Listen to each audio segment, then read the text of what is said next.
नमस्कार, मैं संतोष सिंह। जरा इस तस्वीर को गौर से देखिए। यह अमित झा है, दरभंगा जिला भाजपा के बड़े पदाधिकारी रह चुके हैं। इनकी हाल ही में इलाज के अभाव में मौत हो गई है। हालांकि ये काफी दिनों से बीमार थे, दिल्ली में भी इलाज हुआ था।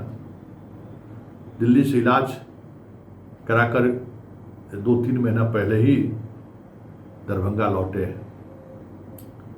अचानक फिर तबीयत बिगड़ी। परिवार आनंद फानन में अमित को लेकर एम्स पटना पहुंचा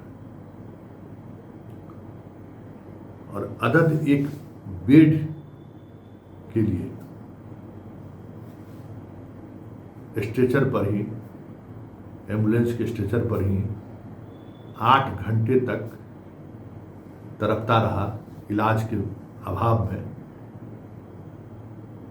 पत्नी और परिवार के लोग, दरभंगा के विधायक संजय सरावगी जो प्रदेश अध्यक्ष हैं, दरभंगा के सांसद गोपाल जी ठाकुर, दरभंगा से राज्यसभा सांसद धर्मशिला गुप्ता, हरी सहनी, मतलब दरभंगा में तो आप कह सकते हैं कि बीजेपी के जितने नेता प्रदेश में है उतना अकेले दरभंगा जिला में आपको नेता मिल जाएगा। मतलब ये वहाँ के विधायक भी हैं केवटी के झा जी।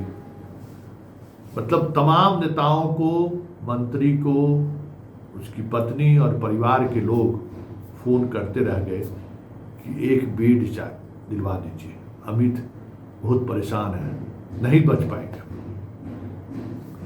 जिस किसी को भी फोन गया, सबों ने ये दिलासा दिया कि 10 मिनट में हम आपको कॉल बैक करते हैं, अमित के इलाज की व्यवस्था हो जाएगी, आप निश्चिंत रहिए।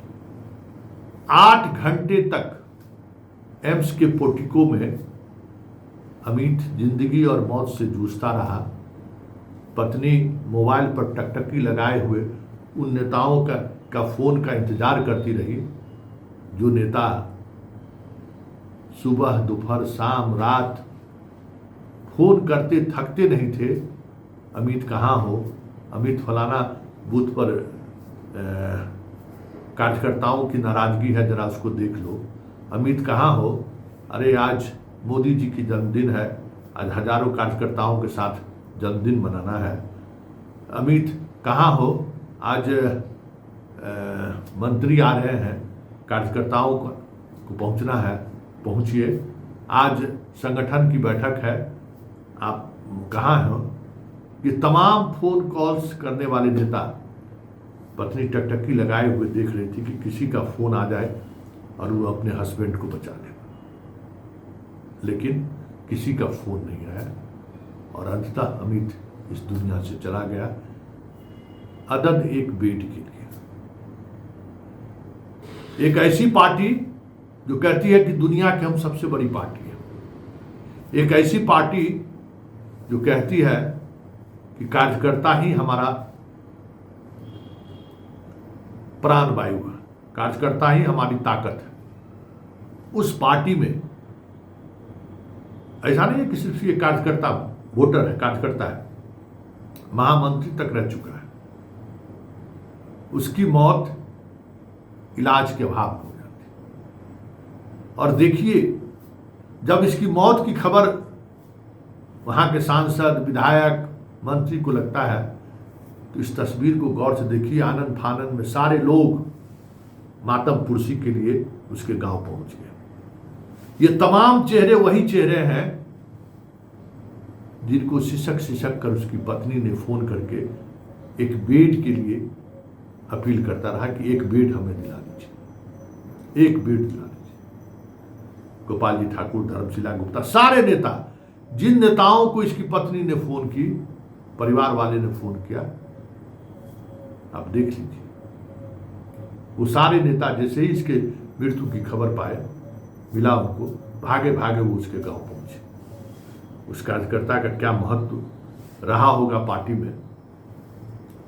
उसकी मौत की सूचना के बाद बीजेपी नेताओं का जो जमावड़ा उसके घर पे लगा है, उससे समझा जा सकता है।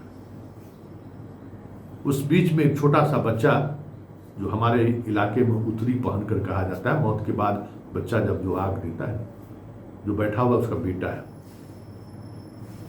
उस पूरी घटना का चश्मदीद गवाह है कि किस तरीके से उसका पापा इलाज के अभाव में मर गया। उस बच्चे के दिलो दिमाग पर क्या प्रभाव पड़ रहा होगा, आप सोच लीजिए, क्या प्रभाव पड़ रहा होगा जब सामने उस तमाम नेताओं को बैठा देख रहा है और मातम पुरसी कर रहा है, जिससे उसकी माँ, उसके परिवार वाले बेटा की जिंदगी बचाने के लिए, हस्बैंड की जिंदगी बचाने के लिए, एक बेट के लिए आरजू विनती कर रहा था। क्या उस बच्चे के मन स्थिति क्या होगा, सब सोच सकते हैं। इस पार्टी ने और इस विचारधारा ने भले लोगों को जोड़ा है, लाखों करोड़ों लोग, लेकिन सच्चाई यही है कि यह पार्टी और संगठन, संघ की हम बात कर रहे हैं, कभी भी इस तरीके के मसले पर अपने पार्टी के कार्यकर्ता और नेताओं के साथ कभी खरा दिखा नहीं है। हमारे दिल में भी कुछ दर्द है। हमारे दादाजी सत्यपाल सिंह बिहार में आरएसएस के संस्थापक सदस्यों में से एक थे। मोहन भागवत से लेके और पहले गुरुजी तक जितने लोग सरसंचालक बने हेडी के बाद के बाद, सारे लोगों का हमारे यहाँ आना हुआ है, हमारे यहाँ प्रवास उनका हुआ है। प्रचारक का तो घर ही हम लोगों का घर था। 1948 में गांधी जी की हत्या हुई तो कैलाशपति मिश्र और हमारे दादाजी और एक और कार्यकर्ता, 3 लोग भागलपुर जेल में एक साथ बंद थे। बहुत पटती थी तीनों में। दादाजी और कैलाशपति मिश्रा में बड़ी अच्छा बॉन्डिंग था। संघ के लोग थे। राम मंदिर बने, धारा 370 हटे, हिंदुत्व की बात हो रही थी। 1977 में सरकार थी। जहाँ तक मुझे जानकारी है, कैलाशपति मिश्र शायद वित्त मंत्री थे। हमारे दादाजी के अचानक दरभंगा में इलाज के दौरान मौत हो गई। उस दौर में तमाम कर्पूरी ठाकुर मुख्यमंत्री थे वो, और कौन कौन नेता नहीं आए होंगे हमारे यहाँ। बहुत स्मरण बहुत नहीं है, लेकिन दादी, चचा, बाकी लोगों से सुनते रहे कौन कौन लोग नहीं आए। और कैलाशपति मिश्र जी का एक पत्र पहुंचा उनके आप्त सचिव का कि मंत्री जी को बहुत दुख पहुंचा है सत्यपाल सिंह जी के निधन की सूचना पर मिलने पर। समझ जाइए, तमाम बड़े ने, कर्पूरी ठाकुर से लेकर उस समय के जितने बड़े नेता थे समाजवादियों के, सारे नेता हमारे यहाँ आए थे। अचानक मौत हुआ था, सारे लोग। लेकिन बिहार बीजेपी के जो सबसे बड़े नेता थे, कर्ता धर्ता थे, वो नहीं। उनके आप सचिव का पत्र आया और उस एक पत्र ने पूरे, कह सकते हैं कि हमारे परिवार के उस आइडियोलॉजी को बदल दिया, जिस आइडियोलॉजी में बचपन में हम लोग संघ के शाखा नमस्ते सदा वत्सले करते हुए, अक्षर दक्ष आराम करते हुए जहाँ से आगे बढ़ रहे थे, फिर दोबारा हम लोगों ने कभी संघ का न वो भज देखा और ना ही उस तरफ मुड़ कर देखे कि जिस पार्टी को परिवार लोगों ने समझा, उस पार्टी का ये रवैया है। उस पार्टी में रहने, उस संगठन में रहने और नहीं रहने का मतलब क्या है। और उसके बाद कई प्रचारक, कई सर संचालक आए हमारे यहाँ, हमारे एक चचा जी के यहाँ, लेकिन कभी वो नजर मिलाकर बात नहीं कर सके हम लोगों के परिवार से, क्योंकि उन तमाम लोगों को ये जानकारी थी कि हम, हमारे परिवार की नाराजगी किस बात को लेकर है। तो ये कोई नई बात नहीं है। इस संगठन ने और इस पार्टी ने सिर्फ सत्ता सुख जिया है, महसूस किया है।